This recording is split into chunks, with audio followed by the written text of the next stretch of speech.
95% NEET aspirants की 11th बर्बाद होती है। क्यों? क्योंकि ना उनके पास क्लियर शेड्यूल होता है, ना तो वो लोग मॉक टेस्ट देते हैं और ना डिसिप्लिन से पढ़ते हैं, और जब तक उन्हें समझ आता है तब तक उनकी 11th खत्म हो गई होती है। Hello everyone, if you all don't know me, my self Anushka words and I am doing MBBS from a government medical college. और मैंने नीट फर्स्ट अटेम्प्ट में क्रैक किया था, इवन दो मेरी 11th लिटरली बर्बाद थी। सो आई विल टेल यू कौन सी गलती थी जो मैंने 11th में की थी, जो तुम रोक सकते हो अभी, जिसकी वजह से फर्स्ट अटेम्प्ट में तुम एम्स में जा सकते हो। ट्रस्ट मी, अभी तुम्हारे पास इतना ज़्यादा समय है ना, अभी तो तुम्हारे मेजर चैप्टर्स 11th के शुरू भी नहीं हुए होंगे। अगर तुम अभी भी संभल गए ना, ट्रस्ट मी, जो मैं पॉइंट्स बताऊंगी इस पर काम कर लिया तो तुम्हारा फर्स्ट अटेम्प्ट में होना इज़ गारंटीड। करती हूँ, ये क्वेश्चन है NCERT से, ये NCERT की लाइन है।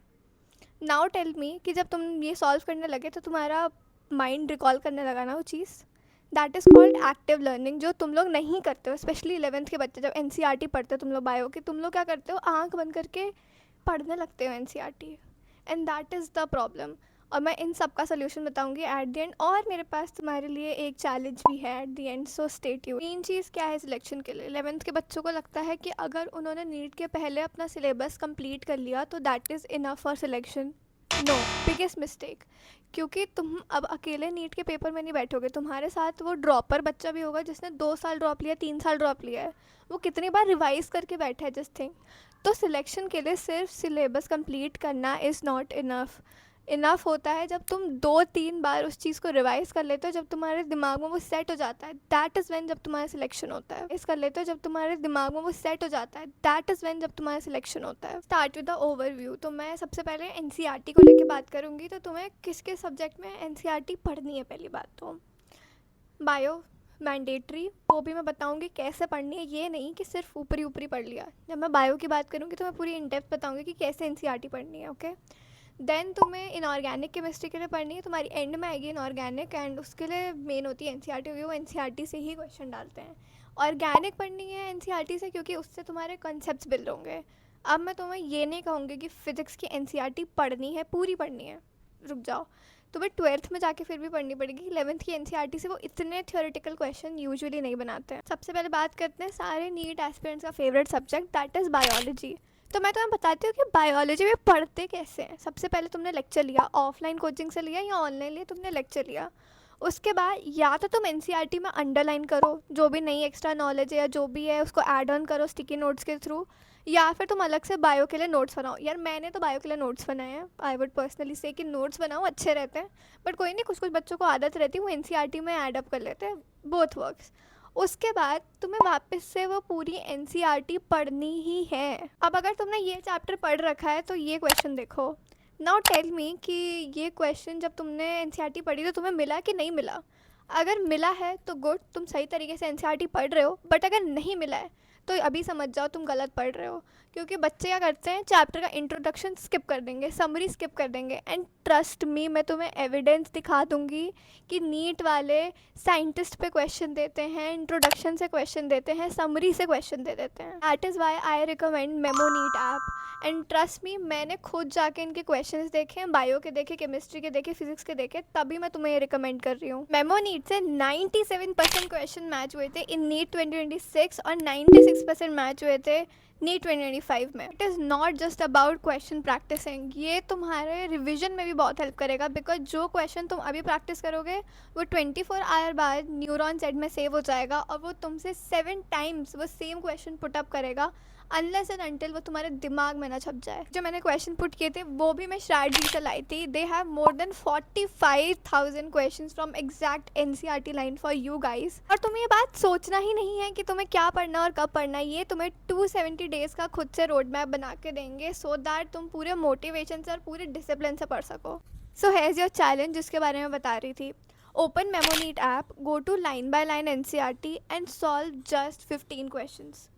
ट्रस्ट मी, सिर्फ 15 क्वेश्चन सॉल्व करके देखो, you will see the difference. To the store and select 680 target plan. Can also use my code app का लिंक मैंने डिस्क्रिप्शन में डाल दिया है। Just go and solve 15 question में। ये करने से तुम्हारा नीट 2028 में गवर्नमेंट सीट पक्की हो जाएगी। सो नाउ यू नो कि तुम्हें बायो के लिए क्या स्ट्रैटेजी रखनी है, मैंने पूरी बता दिया। क्वेश्चन प्रैक्टिस का आंसर कर सकते हो, ये भी मैंने बता दिया। Let's move to chemistry now. पहले तो ये इंपॉर्टेंट चैप्टर्स है केमिस्ट्री के, ये लिख के रख लो या स्क्रीनशॉट लेके रख लो, because it will really help you कि हाई वेटेज चैप्टर कौन कौन से हैं। मैंने तीनों के बता दिए हैं, physical chemistry, inorganic and organic. Honestly मुझे 11th की केमिस्ट्री बड़ी कंफ्यूजिंग लगती थी, तो इसलिए मैं तुम्हें ना ऐसे फिजिकल, इनऑर्गेनिक और ऑर्गेनिक को अलग अलग करके बताऊंगी कि तीनों की अप्रोच क्या होनी चाहिए। तो सबसे पहले फिजिकल केमिस्ट्री की बात करते हैं। सो फिजिकल केमिस्ट्री में 11th में ना जो चैप्टर मोल कॉन्सेप्ट है वो एकदम अच्छे से कर लो, मतलब उस पर तुम्हारी पकड़ होनी चाहिए, बिकॉज वो चैप्टर इनडायरेक्टली इतनी बार यूज़ में आएगा ना, ट्रस्ट में, इसलिए उसको अच्छे से कर लो। बिल्कुल रटा होना चाहिए कि ये फार्मूला है।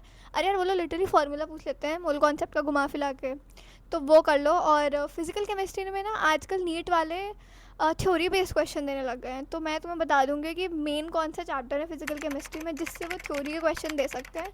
तो बस उसकी एनसीईआरटी तुम पढ़ लेना, पूरी पढ़ने की ज़रूरत नहीं है। और let's talk about organic chemistry. I don't know कि तुम्हारी ऑर्गेनिक शुरू हुई होगी कि नहीं, क्योंकि यार मिड सेशन में शुरू होती है ऑर्गेनिक केमिस्ट्री, और मेनली जीओसी।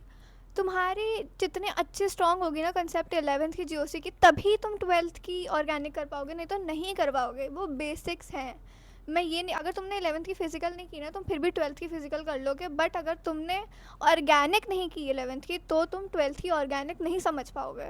11th की ऑर्गेनिक बहुत मेन है। अगर नहीं समझ आ रहा है ना तुम्हें अपने कोचिंग से, तो यार मैंने भी ना बहुत सारे वन शॉट लगाए थे ऑर्गेनिक के लिए, जीओसी के लिए स्पेशली। मैंने पंकज सर के ऑनलाइन वन शॉट जितने वीडियोज़ हैं मैंने बहुत देखे थे, वो बार बार रिपीट पे देखे हैं, मैंने नोट्स बनाए हैं उससे। तो मैं भी रेकमेंड करूँगी कि वो ऑर्गेनिक के लिए बहुत अच्छी अप्रोच है। तुम वहाँ यूट्यूब से लेक्चर देख सकते हो, वो देखो। फॉर इनऑर्गेनिक मैंने जो रोड मैप बनाया था 2027 के लिए, उसमें भी आई सेट कि इनऑर्गेनिक के जो क्वेश्चन होते हैं ना, वो नीट वाले कभी भी तुम्हारे नोट्स के बाहर नहीं देंगे। जो भी कोचिंग से तुम पढ़ रहे हो, वो जो नोट्स बनवा रहे हैं ना तुम्हारे टीचर्स, वो अप्रोप्रिएट है इनऑर्गेनिक के लिए। जितने एक्सेप्शन उसमें लिखे हैं, जो जो पॉइंटर्स उन्होंने बताए हैं ना, सच में मैं बताऊँ, इनऑर्गेनिक से बहुत ज़्यादा नंबर इंक्रीज़ होते हैं। बहुत कम टाइम मांगती है इनऑर्गेनिक, बट अगर तुमने इनऑर्गेनिक ठीक कर लिया ना, तो तुम्हारे फुल मार्क्स पक्के हैं इनऑर्गेनिक में। Now at the and let's talk about physics. So I know 11th के बच्चे हो, 12th के बच्चे हो, फिजिक्स से तो सबको ही डर लगता है, बट स्टार्टिंग के 1-2 महीने में तो बड़ी अच्छी लगती है फिजिक्स। यूनिट एंड डायमेंशन कितना प्यारा छोटा सा चैप्टर है, सारे क्वेश्चन बन जाते हैं, बड़ा आसान लगती है फिजिक्स। एंड देन धीरे धीरे kinematics, rotation. I don't know rotation तुम्हारा शुरू हुआ है अभी कि नहीं, क्योंकि आई रिमेंबर मेरा रोटेशन चैप्टर शुरू हुआ था दिवाली के दिन। सुबह सुबह मेरी क्लास थी और मैंने सुबह उस दिवाली के दिन रोटेशन चैप्टर शुरू किया था। एंड सितंबर नवंबर वो सो हॉरिबल, क्योंकि केमिस्ट्री अपने पीक पे थी, फिजिक्स अपने पीक पे थी, बायो तो मैं करना ही भूल गई थी, और इट वाज जस्ट मिजरेबल। तभी मेरा तो बैलेंस बिगड़ गया था यार पूरा सितंबर नवंबर में। इसलिए किसी ने मुझे नहीं बताया कि इतने मुश्किल चैप्टर आगे आने वाले हैं, तो मैं तुम्हें बता रही हूँ कि इट इज़ ओके, सबका बैलेंस बिगड़ेगा 11th में, क्योंकि यार जंप ही इतना बड़ा होता है 10th से 11th का। इतनी भारी भारी बुक्स, इतने भारी भारी चैप्टर्स आने लगते हैं। I know it is very hard to manage, but trust me हो जाएगा धीरे धीरे। एंड 11th के बच्चे क्वेश्चन प्रैक्टिस ही नहीं करते हैं फिजिक्स की। उन्हें लगता है कि लेक्चर में जो 1-2 क्वेश्चन सर ने करा दिया वो समझ आ गए, उतना इनफ है। गलती से तुम लोग क्वेश्चन लगाने बैठ भी जाते हो, तो तुम ये करते हो कि 5 क्वेश्चन लगाए, पाँचों क्वेश्चन लाइन से नहीं लगे तो बंद, बायो खोल लेते हैं। भाई बायो में नंबर आ जाएंगे, बट फिजिक्स के नंबर भी मैटर करते हैं। अगर उसमें फिर 50-60 नंबर आ गए ना, तो नहीं निकल रहा नीट तुम्हारा पहली बारी में। समझाती हूँ, नहीं बनेंगे। तुम 5 क्वेश्चन की क्या बात कर रहे हो, 10 क्वेश्चन से लाइन से नहीं बनेंगे, बट गिव अप नहीं करना है वहाँ पे। पता है क्या करना है, तुमसे नहीं बन रहे ना, वो 10 क्वेश्चन गूगल करो, उनके सारे आंसर निकालो, उन्हें पढ़ो, और फिर वो क्वेश्चन 2-3 दिन के बाद लगाओ। फिर भी नहीं बनेंगे कुछ, फिर भी 10 से होगा 5 बन जाएंगे और 5 नहीं बनेंगे, बट इसका मतलब ये नहीं है कि फिर तुम्हें सॉल्व करना छोड़ देना है।